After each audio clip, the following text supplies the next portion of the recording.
Por terminar con el GLP, los componentes que tiene el GLP básicamente son un depósito. Es un depósito bastante más barato que el depósito de gas natural, porque el gas se almacena a mucha menos presión. Aquí lo estamos almacenando en estado líquido y normalmente no vamos a superar los 10 bar de presión. Llegado a este punto nunca me acuerdo si hay que decir bar o bares, pero bueno, yo digo bar, lo digo en singular. Estamos hablando de 10 bar de presión y hoy en día en el mercado, como es un producto que está muy extendido, hay prácticamente depósitos para adaptar a cualquier coche y normalmente lo que se hace es utilizar la rueda de repuesto, el espacio para la rueda de repuesto, ahí tienes tu balón para cargar el gas. Evidentemente tienes que crear un circuito de fontanería para llevar el gas hasta el sistema de alimentación del coche. Hay una serie de válvulas que abren y cortan el suministro de gas. Hay un depresor que hace que se introduzca la presión en el sistema de inyección a la cantidad correcta, llegando desde el depósito. Hay una centralita que controla el sistema y hay unos inyectores que son fundamentales para la longevidad y la precisión del sistema. Ahí en la tecnología de los inyectores y en la centralita, en el control electrónico, es un poco donde está la diferencia de calidades y de precios.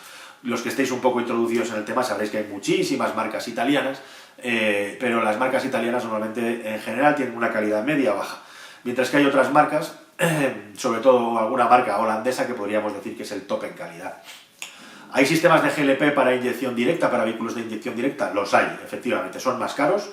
La instalación es mucho más simple porque va directamente el inyector sin tener que perforar ni crear una segunda entrada y funcionan de maravilla. Y en ese caso ahí sí que tienes poco que elegir porque hay pocas marcas que tengan sistemas de GLP para la inyección directa. Como curiosidad te diré para terminar que si en España hay 100.000 coches actualmente moviéndose con GLP, en Europa son 10 millones de vehículos los que se mueven por GLP.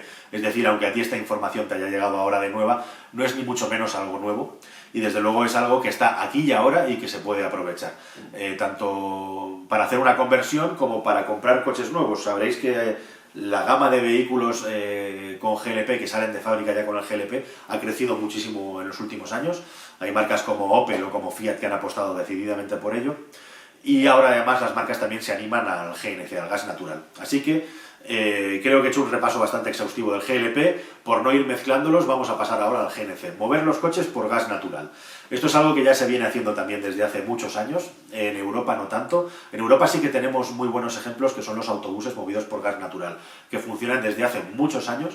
Y como os decía al principio, la combustión del gas natural es tan limpia que prácticamente toda la porquería del hollín y los óxidos nitrosos nos los quitamos de encima y nos queda solamente el CO2 redondeando y simplificando. Bueno, es curioso como en países también europeos como Italia o Alemania sobre todo el gas natural hace tiempo que se utiliza y también como en países de Latinoamérica, especialmente en el cono sur y con especial relevancia en Argentina. Me gustaría que si alguien nos está viendo desde Argentina nos cuente la experiencia en su país, pero en Argentina, por ejemplo, moverse con gas natural es una manera absolutamente tradicional de hacerlo, de la misma manera que en Italia el GLP lleva toda la vida, o que en países como Turquía prácticamente el GLP se utiliza más como que la gasolina. O sea, porque nosotros estemos en esta burbuja no significa que en otras partes del mundo no se haga de otra manera. Y según tengo entendido, en Argentina era el líder a nivel americano en vehículos movidos por gas natural. Bueno, la ventaja del gas natural, como digo, son ventajas muy parecidas a las del GLP, además de los yacimientos del gas natural y que en teoría tú podrías enchufarlo a tu casa. Otra ventaja del gas natural es que se ha avanzado mucho en la generación de metano. Al final el gas natural es sobre todo generar metano y ya se está empezando a trabajar en la generación de metano artificial, de gas natural artificial, allá donde haya una fuente de emisión de gases, como puede ser basuras o como pueda ser granjas, se puede capturar metano, pero también se puede generar metano a partir de CO2, mezclando el CO2 con metanos que han salido de emisiones naturales y utilizando fuentes de energía renovables se puede crear metano, digamos, sintético, le llaman, de una manera económicamente muy interesante. Así que esas experiencias son interesantes y el gas natural está aquí. ¿Qué desventajas tiene el gas natural, mover coches con gas natural respecto al GLP? Bueno, pues básicamente hay dos desventajas. En primer lugar, no he hablado de la red de distribución de GLP. Tenemos ya en España más de 500 gasolineras que tienen GLP, con lo cual ya está muy extendido. El GLP no es un problema. Se me ha olvidado decir que en el coche tú puedes conmutar de gasolina a GLP indistintamente. El coche siempre arranca en gasolina y en unos segundos pasa al GLP cuando todo el sistema adquiere la temperatura de funcionamiento adecuada. y el hecho de que puedas conmutar te permite moverte con gasolina si se te ha acabado el gas y no puedes repostar. Pero como digo, eso cada vez pasa menos porque cada vez hay más sitios donde hay GLP. En España concretamente se habla ya de 500 sitios. Tú dentro del coche tienes un botoncito con el que puedes pulsar y cambiar de gasolina a gas sin que prácticamente se note, como mucho un tironcito muy suave. Además ese conmutador, ese botón, siempre tiene unos LEDs que te indican la carga del depósito de gas. Bueno, pues en el caso del gas natural tenemos solamente un 10% de puntos de carga respecto al GLP. Se habla, redondeando ahora mismo en España, de 50, lo cual puede provocar que en tu ciudad todavía no tengas un punto de carga de gas natural, aunque es difícil, ¿no? Que tal y como está creada la red de distribución, pues no tengas un punto a 100, 150, 200 kilómetros como máximo. En todo caso, si se te acaba el gas natural, puedes conmutar y moverte con gasolina igualmente. ¿Qué desventaja tiene el gas natural, aparte de que hay muchos menos puntos de recarga, cosa que se va a ir solucionando con el tiempo? Pues que el sistema es más caro, especialmente en el depósito. En gas natural cargamos el gas, el combustible lo cargamos a presión y en estado gaseoso, mientras que en el GLP estamos cargando a una presión de 10 bar como mucho, en el caso del gas natural estamos cargando a 200 bar de presión. Eso significa que el depósito tiene que ser mucho más robusto, con lo cual es mucho más caro también. Es más peligroso el gas natural que el GLP por ese motivo. Desde luego llevas un gas a mucha más presión que el GLP. En principio, ninguno de los dos sistemas es más peligroso, que es otra de las cosas que preocupa mucho a la gente, ¿no? Sí que es verdad que ha habido algunos casos de explosiones, pero os puedo asegurar que al final es igual o más seguro que ir cargado con gasolina. Y bueno, en este caso además, en el caso del gas natural, esa cosa que se suele hablar de los early adopters, de los que les gusta comprarse lo último, bueno, pues vale la pena haber esperado unos años, por lo que os voy a explicar a continuación. Primero de todo, como os digo, son seguros. En el caso del gas licuado es más pesado que el aire, con lo cual se va para abajo. Por eso en los sitios donde había bombonas de butano antiguamente se ponían sobre rejillas. Pues si hay una fuga de gas, se va para abajo. En el caso del gas natural es más ligero que el aire. Si por casualidad el gas se dispersa, se volatiliza rápidamente y se va para arriba porque pesa menos.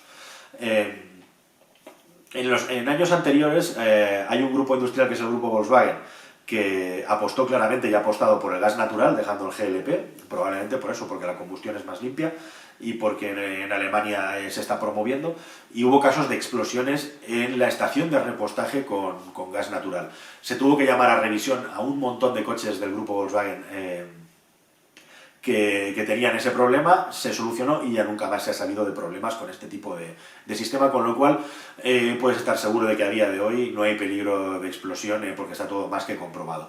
Y como os digo, hay dos grandes marcas que están apostando por el gas natural de momento. Imagino que a medida que los puntos de carga vayan creciendo, más marcas se irán animando, que son básicamente el grupo Volkswagen y Fiat, que tradicionalmente siempre ha apostado por el gas, ya sea GLP o el gas natural.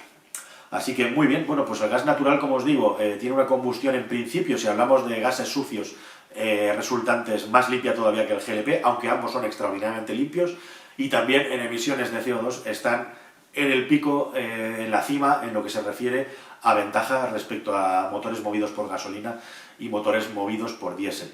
En vehículos del grupo Volkswagen, por una decisión tecnológica de la marca, tiene sentido para que se limita lo mínimo. No puedes conmutar, al igual que pasa con los coches con GLP en general. Es decir, cuando tú cargas con gas natural en un SEAT, en un Volkswagen o en un Skoda, tienes que moverte por gas si tienes suficiente gas en el depósito. Cuando se acaba, pasas a la gasolina. El depósito de gas natural, precisamente por ser algo más aparatoso y ser más robusto que el de GLP, normalmente también es más grande. Normalmente, en un depósito de GNC de gas, estamos oscilando entre los 10 y 17 litros aproximadamente, kilos en este caso, de gas natural, perdón. Mientras que en un depósito de GLP pueden entrar 30-40 litros en los depósitos más grandes. En un caso y en el otro, estamos hablando de unas autonomías que van entre los 250 y los 400 kilómetros moviéndote por gas con estos depósitos adyacentes. Bueno, creo que con esto hemos hecho un repaso general. Quizás solo me falta hablar del repostaje, de cómo se reposta. Es muy sencillo, simplemente vas a la gasolinera como si de toda la vida, y en un caso y en el otro tienes que meter una pistola que hay que bloquear en la boca, y a partir de ese momento te vas al sistema de llenado y pulsando un botón, no en la manguera, sino pulsando un botón, tu vehículo se carga de gas. En el caso de los coches con GLP hay dos sistemas.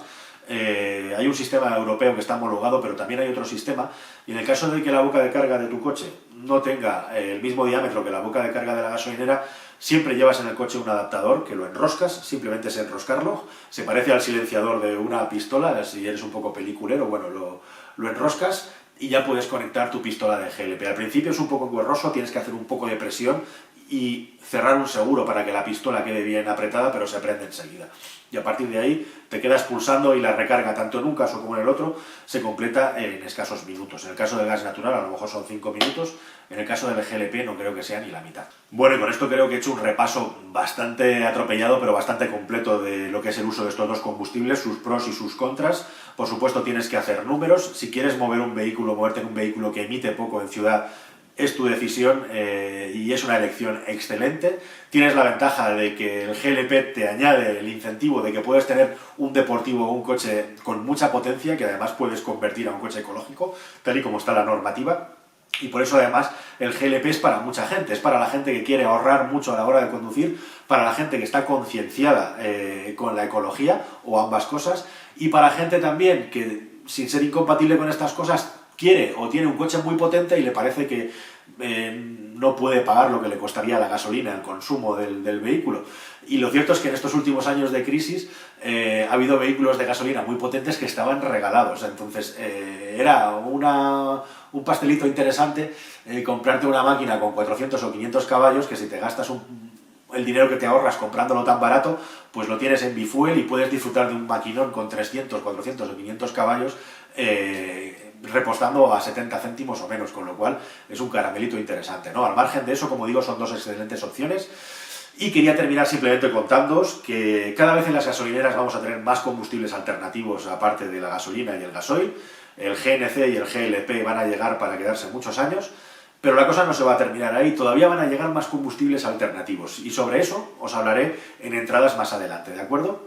Nada más, espero que os haya parecido interesante y completo y si tenéis alguna duda por favor preguntad e intento responderla sobre todo lo que os acabo de contar sobre el uso del gas en el automóvil. Muchas gracias y nos vemos en la siguiente.